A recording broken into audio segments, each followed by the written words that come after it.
It's 5 to the weekend and you're exactly where you need to be, all in the name of getting you ready for it, especially when we've got such big things on the horizon as a country. Now, on November the 21st, as world leaders arrive ahead of the G20 Leaders Summit, the Sandton Convention Centre will transform into the beating heart of bold ideas and catalytic action.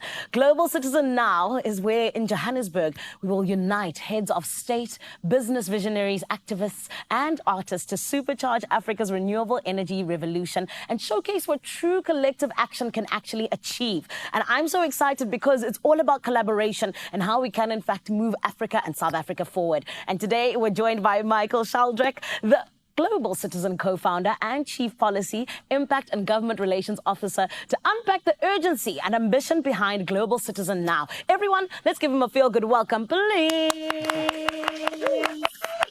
Welcome, welcome, Michael. How are you? I'm going well, and I love being back in Johannesburg. Yes. I've been here so many times. It's such a beautiful place. Yeah. And we're so excited to be bringing the first ever Global Citizen Now to take place on African soil, yes, right here to Johannesburg. I love the fact that Global Citizen has such a heart for Africa. I think that it's so special, and thank you to you guys, because I think you do such incredible work. But of course, I've kind of touched on what Global Citizen Now is about, but in your own words, Michael, what would you say it really is? So Global Citizen Now really represents for us this convening of citizens around the world. I mean, we are a movement of 12.5 million citizens campaigning for a world without extreme poverty. And at Global Citizen Now, you will see hundreds of citizens come together with world leaders like President Ramaphosa, President von der Leyen of the European Commission, yes, Prime Minister Storey, together with business leaders, including our presenting partner, Harif General Partners, Octopus Energy,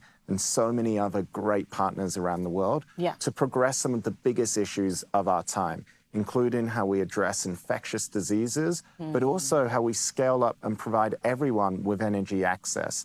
Because we can't end extreme poverty without creating jobs and providing affordable, reliable energy. But it's also in the spirit of pop and policy. We have some great performances, including from South Africa's own Yvonne Chaka Chaka. Yes, so it's going to be great, but you must get there early. I love that. I love that. Yes, because the important conversations are just as important as our Queen Yvonne. Exactly. But let's also talk then just about what you mentioned now, which is the scaling up of renewables. Why is that so important, particularly this campaign that you guys are on, especially with you even saying that it really is all about, you know, dealing with unemployment and all of these different ways in which South Africa has a little bit of a plight when it comes to certain things? So across the continent and in other parts of the world, but right here on the continent, something like 600 million people still lack access to reliable electricity, right? But the opportunity is there because Africa is blessed with some of the best places in the world for solar energy.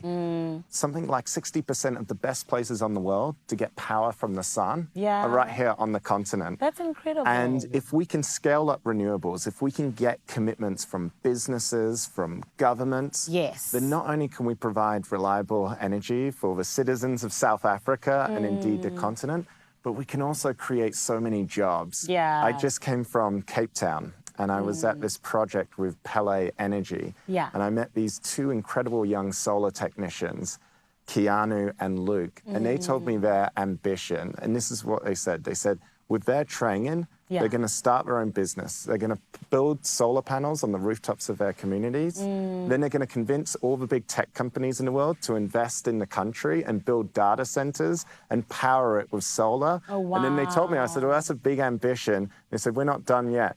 We as South Africans, we're going to go into space, build all the solar panels that's going to bring civilization to the space. So that's the ambition of South Africa's youth. If we invest in this talent, if we invest in this opportunity, and so the Scaling Up Renewables in Africa campaign is about mobilizing pledges to do that. And we hope we will have commitments to provide 10 million households with access to energy. That is incredible. And I mean, even the fact that you're sharing about how, you know, some of the best solar renewable, even just, you know, the sources are right here in Africa. I'm just like, I didn't know that. I don't think a lot of us knew that, which is incredible. I know. But then let's talk about, just like what you were talking about in terms of the investment that we need from the private sector.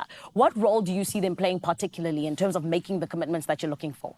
So right here in the country, you've got some incredible companies, Pele Energy, You've also got new players like Genesis Energy coming over from the UK. Yes. And they're investing to scale up renewables. And what they need is also a trained workforce. It's estimated that you need 500,000 people across the continent if we're to quadruple the amount of renewables on the continent made available over the next 5 years. Yeah. And that's why we've been calling on businesses to be explicit, but also about what they need. And what they're saying is they need access to capital.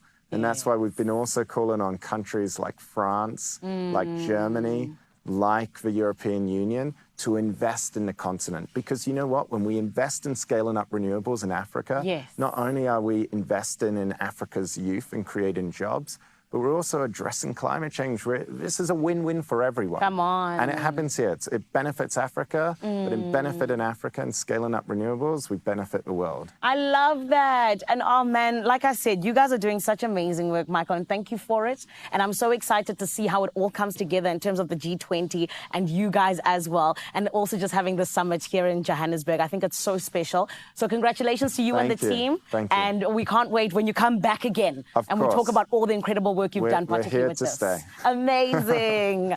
Oh, man, thank you. Zanzi, do you see the great things that are happening? There's so much to look forward to when it comes to South Africa because change doesn't wait. People make it happen. And what a great reminder of what's possible when advocacy meets action. And of course, we always have to thank people like Michael and Global Citizen for just all of the great work that they are doing, because at the end of the day, it is about what we can do together. And that's why we're so excited about Global Citizen now. Now, my friends, I need you to stick around because we've still got great conversations to have right here on your Feel Good Breakfast Show. For now, though, it is time for your news headlines with the beautiful Carissa.